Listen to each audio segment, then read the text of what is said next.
Well, guys, welcome to the Dream Lab. Glad you're here. We're going to get ready with the dream. Who has a dream that they would like to share? You've got a dream. Come on up. We got a dream, finally. All right, I'm going to have you come over here. To the X? Yep. All right. So the dream, it was interesting because it seemed like it was at my house and it was outside. And I noticed there was a gentleman that is not a part of our family, but he was somebody that we work with at my work that lives in another state. And he was kind of yelling at us about some type of runoff on the land. So next thing I know, I'm in the car with my daughter, son, and my wife's driving, and she's trying to back up. And I sense like, no, this isn't good, because it was like her backing up backwards.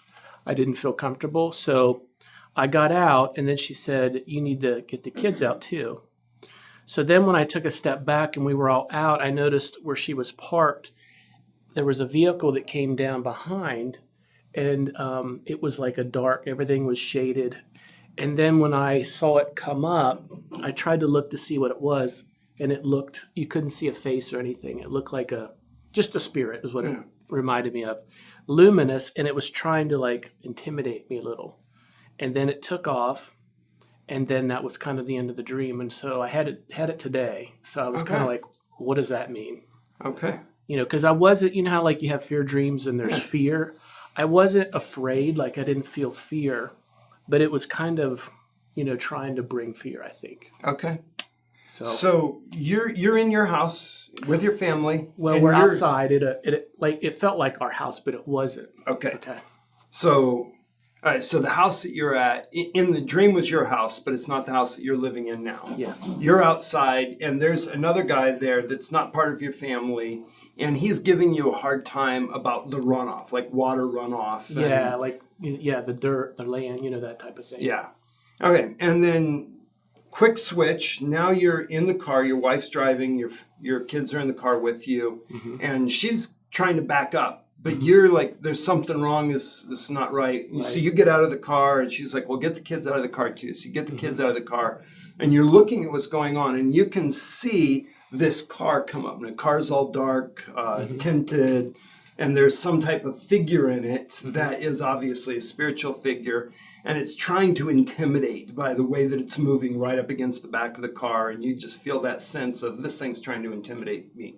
And that was the end of the dream. Yeah, and the thing about it too, when I saw it, it kind of blended in like a shadow after it got behind her, and then when it was doing that, it came out from that and tried to intimidate me, like trying to hit, Okay. So you had the sense that there's a reason not to back up. You get out, and that's when you see, there actually is a reason to get out, to not back up. There's something there. And when you recognize it, that's when it tries to intimidate you. Yeah.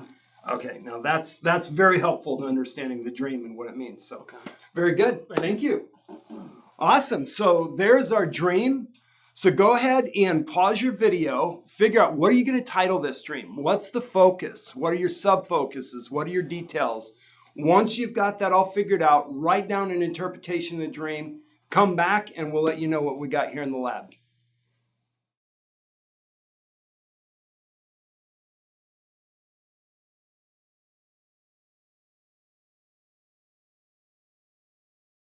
All right, welcome back to the lab. Let's start walking through this dream and figure out what it might mean. So, what did we come up with for a title? Intimidation, okay. Intimidation. Make sure, yes, it's semi-readable. Who or what is our focus? The dreamer.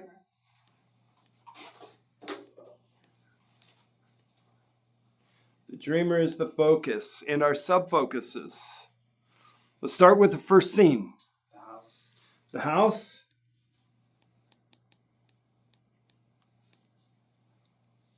Okay. The guy. And you could put what he was saying, or you could put him as your sub-focus. it's as important what he's saying as it is that it's him.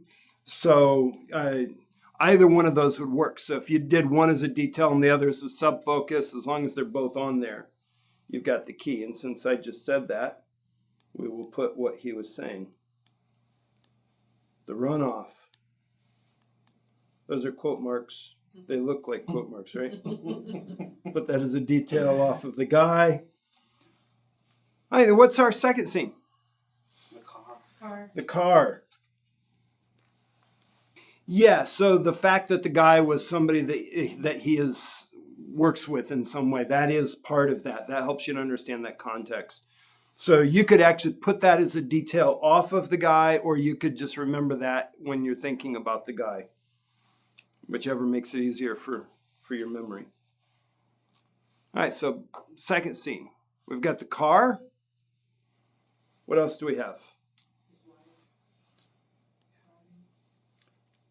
Yeah. And how about I just put the whole family together? Yeah.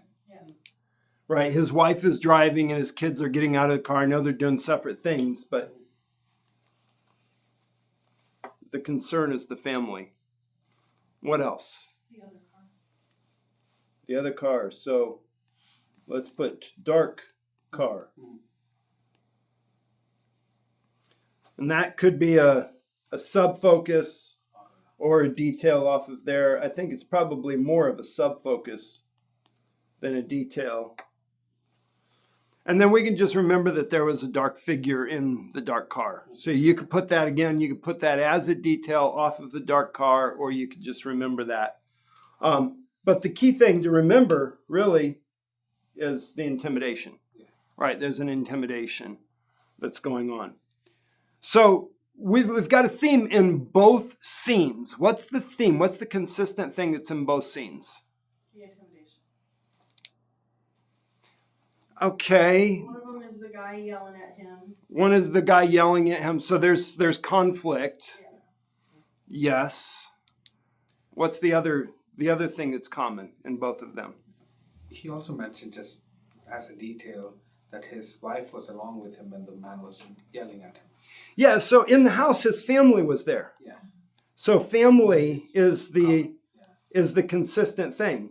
So this lets you know that this is affecting his family life. Whatever it is, this is affecting his family life. But they're outside of the house. But they're outside of the house, and they're in the car, and they're outside of the car.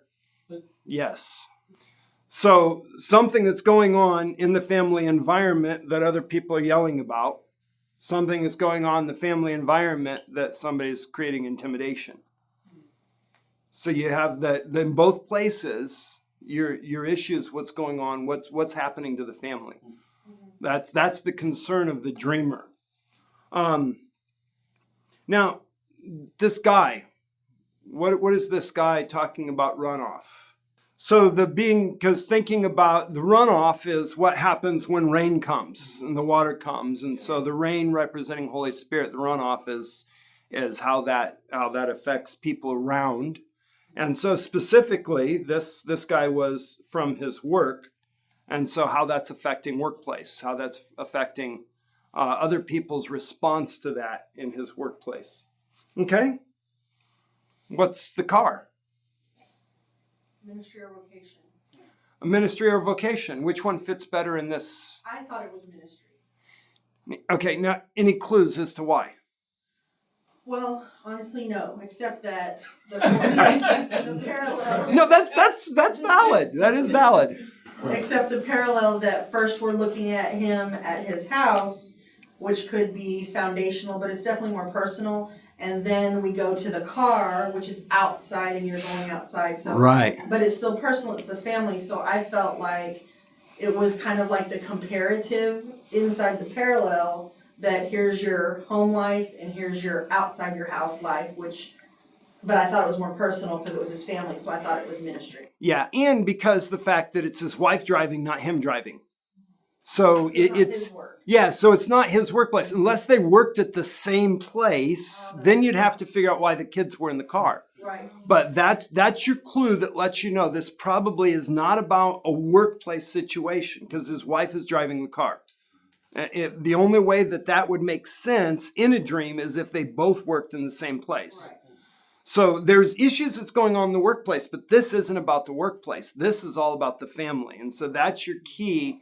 Hey, something's not right. Don't move. Let me get out and look. Well, get the kids out. Let's make sure the kids are safe with what's going on. So there's that key concern, if you will, of the dreamer that's in this dream. The dark car. What's the dark car represent? Unseen things? Yeah, so who's driving the dark car? A dark spirit, yeah. So this is a spiritual attack. So it may seem natural, but it's actually spiritual. So what's going on and how the work life situation is affecting his family is actually a spiritual attack. You actually have two parallel things. What's going on here is actually a spiritual attack, and the spiritual attack that's happening in his workplace, it seems like it's about natural things, but it's actually the enemy trying to affect his family. You see how those things come together. So you almost have two different ways of looking at the same thing. Sometimes when you have a dream with two scenes or three scenes, it could be different ways of looking at the same thing, or it could be two different things. This doesn't seem like it's this and then this. It seems like they're laying on top of each other. It's two different ways of looking at the same thing. Okay, so who wants to put it all together for the dreamer? Okay, so my stab, and we haven't had this training, so my stab was that the house actually represented maybe a church. Okay. I don't know if you work with church or not, but got that sense that maybe it was a place, not necessarily a ministry, but somewhere that you felt safe at. But then that there was conflict there immediately with the gentleman. Run off. I don't think we really fully got something on that, but that you were trying to leave this place, that there was some conflict there, and then in the backing up, your wife driving, and so we certainly thought it had something more to do with her, but that you got out, you sensed this thing, kind of that sense of you were leaving one place, trying to get away from something that wasn't necessarily good, and then you were being blocked from leaving that place, that something else came in, so you were kind of sandwiched between these, but we definitely felt like it was ministry related, being in the vehicle, and so that kind of what we were, I can't remember, help me out guys, what else, so we kind of felt like you were sandwiched in between two places, but you were leaving a place of familiarity, trying to leave there, or being blocked from doing that, and just kind of trying to get out and protect and see what was happening, but that sense of leaving one place. So, okay, good. That's our Thank stat. you. Thank you. That's great. Awesome. Well, hopefully you got something out of that, and that was helpful. You learned some principles about dream interpretation. And realize you may not get all the pieces, but if you get the main point, hey, there's something happening in your life, but it's really a spiritual root. You got the right interpretation. There's more that you can draw out of this dream, but you just need to get the basic point to give the dreamer what they need to respond to the dream.